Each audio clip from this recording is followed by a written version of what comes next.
Hey guys, Miss Paraso here. I was originally going to make two different videos for this topic, but it makes sense just to kind of put it all into one.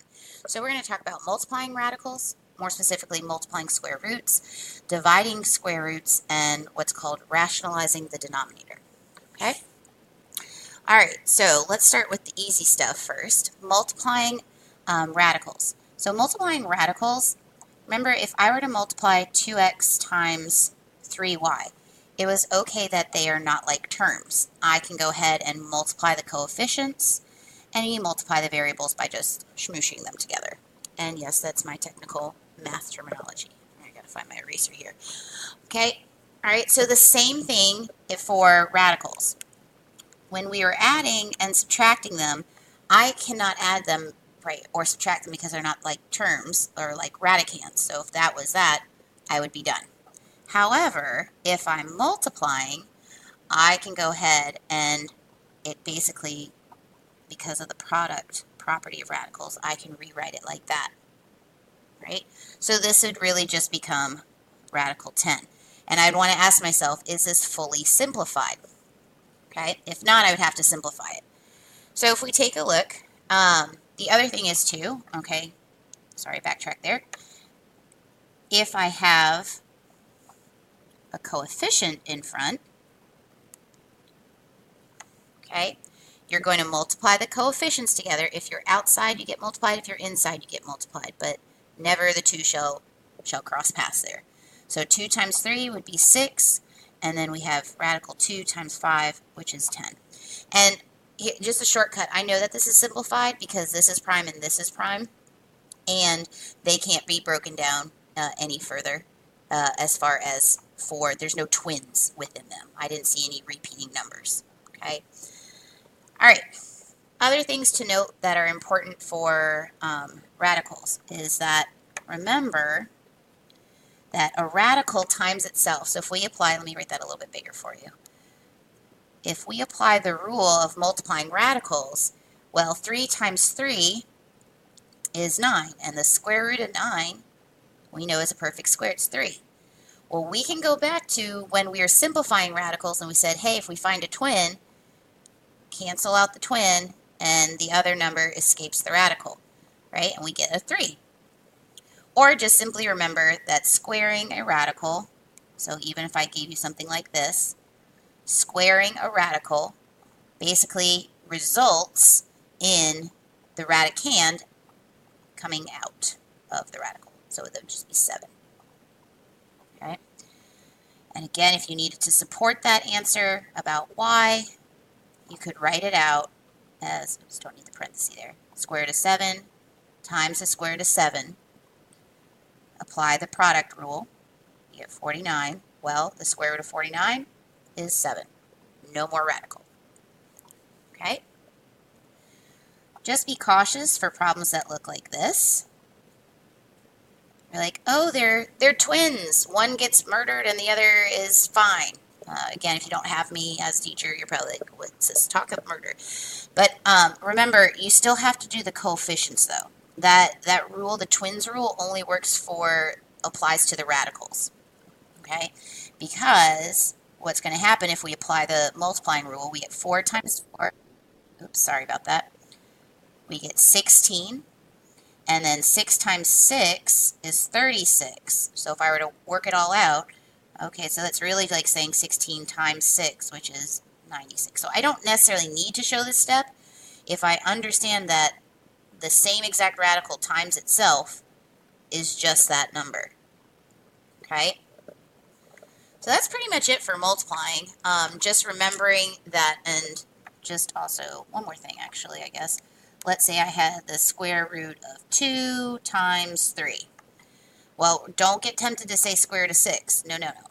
Okay, remember, it's outside the radicals multiplied by outside numbers. So there's a 1 there, so this is really like saying 3 radical 2 for my final answer. Alrighty? Okay, so that's multiplying. Let's take a look at dividing. Dividing, same idea. Let's first start with this idea here, is that if we have a fraction underneath, okay, we can actually split this up to be square root of 4 over the square root of 9. And when I look at it that way, I can see that those are both perfect squares, so that would simplify to 2/3. Okay? Now, chances are, though, you're not always going to get stuff that simplifies out that nicely. So, for example, let's say I had 30 over 5. Well, what you can do is that you can actually go ahead and simplify that fraction before you apply the square root. Because if I apply the square root as is, it looks like I'm done. Okay, because 30 can't be simplified any further. 5 can't be simplified any further, so it looks like I'm done. All right, and in fact, you're not. Okay, so 30 divided by 5 is 6, and that's it. That's what that looks like simplified. All right, so just to go to show if I would have written it this way, we know that this and this are the same, and that we get the same result. So basically all we're doing is we're dividing a radical by a radical. Okay, so just like we multiplied a radical by a radical, we can divide a radical by its radical. Alrighty. Other examples, again, let's say we had something like 15 over, say, 20. Okay. Again, think about simplifying the fraction before applying the square root. So I can simplify this, okay, to the square root of 3/4 because I just divided both of them by 5. Right? Just simplify the fraction underneath. And then we don't want to leave it like this, okay? Double check to make sure that everything is actually simplified as far as our radicals go. Now I can see that I have a perfect square, so I would get radical 3 over 2, and that is my final answer. All right. Let's take a look at one that might have some coefficients. Okay, let's say we have, I should change this. Let's say,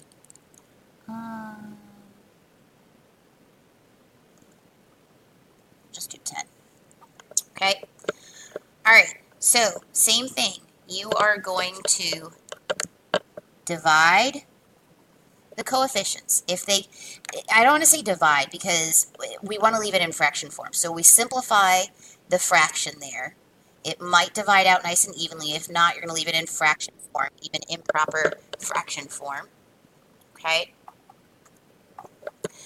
All right, and then you're going to simplify out the radicals. So 3 over 2, because really what we're doing, here's how you can break it down. I've got 3 over 2, and I have radical 10 over radical 5. Okay, well, I can't simplify that, but this simplifies to radical 2 over 1. Again, because 10 over 5 is 2 over 1. I have to keep it under the radical. Okay, all right, so now I can just smoosh everything together. I'm going to get 3 radical 2, and it's actually technically still, radical 1 there, but the square root of 1 is 1, so it's a perfect square. So there's my final answer. So again, simplify the coefficients, divide and simplify the radical portion, and then do your smooshing. Okay? Alright, so let's try one more together. So for example, let's say I had 8, what do I want? 24ths maybe, 4 radical, let's say 12. Okay, alright, so again, we're doing 8 divided by 4. Well, 8 divided by 4 is 2. 24 divided by 12 is also 2, but that is still under the radical. So my final answer is 2, radical 2. Okay. Now, there are some special cases for this. Oops, sorry, you're probably hearing my earrings banging up against this. Okay. So, for example, if I gave you this problem here, you might say, well, it's done. It's simplified. There's no radicals to divide by. There's no coefficients to divide the 8 by. That has been simplified. And while you're correct, we also don't want to leave an irrational number in the denominator, okay? So think about it like if you were a little cheerleader, okay? Here's your cheerleaders. Boop, boop. You got the people on the bottom holding up the people on the top like, oh, hey, yay, go team, woohoo. All right? So if someone is irrational, they're not thinking straight, they're kind of, unpredictable, we're not sure where they're going. If you got someone unpredictable holding you up, you're not sure if you're going to fall. So again, that's my little connection. We don't want any irrational numbers down in that denominator there, okay? So how do we get rid of that? Well, remember, for example, let's say I had the fraction 3/4, and I'm like, well, I don't want 3/4. I want to change it, but I don't want to change its value. Well, if I multiply the top and bottom by the same exact number, right, 2/2 is the same as saying I'm multiplying it by 1. So the value does not change, but the way it looks would change. It would become 6/8. So we want to do the same exact thing. And remember, how do we get rid of a radical? Well, if I multiply a radical by itself, right, we've got the twin thing happening, or this becomes the square root of 4, which is just 2. So when we go to rationalize, this is what's called rationalizing the denominator. Basically, multiply by the denominator, the radical portion of the denominator, okay? So 8 times radical 2 is 8 radical 2. Radical 2 times radical 2 is just 2. Now, you're done with that part, but you have to make sure that everything is simplified. I can do 8 divided by 2, so I get 4 radical 2 for my final simplified answer. Okay? All right. Let's take a look at another one. I feel like, okay, I know what I want to do. Let's say we had one that had a coefficient in the bottom. So let's say 5 square root of 3 over, let's say 2 radical 2. Okay? All right, so again, I cannot simplify 5 over 2 any further. I can't simplify radical 3 over radical 2 any further. But this is not simplified because I have an irrational number here, okay? Because it's not a perfect square. So I'm going to, I do not need to, you can multiply by the whole denominator if you want to, but it's not necessary. I just need to get rid of that radical. Okay, so I'm just going to multiply the top and bottom by radical 2, okay? And I'm going to follow my multiplication rules. Radical 3 times radical 2 is radical 6. 5 times, there's that 1 in front of there, so that's 5. Radical 2 times radical 2 is 2, and don't forget there is that original coefficient of 2. Okay? So my final answer is 5 radical 6 over 4. Right? So that is what is called rationalizing the denominator. You do not want any square roots left in the denominator. So it's either a perfect square and you simplify that, or you completely get rid of it, which is called rationalizing the denominator. The one last thing I do want to show you is, let's say you had something that looks like this, and you're like, oh, I simplified my fraction, I'm done. Your denominator is actually still under the radical because the whole fraction is under the radical. So you still really, this is what your final answer really means. So you would need to rationalize that. Okay? So we would get radical 6 over 3 is actually our final answer. So just watch out that if it's all under the square root, double check your denominator and make sure that it's not a perfect square that you need to take care of. All right, guys, let me know if you have any questions.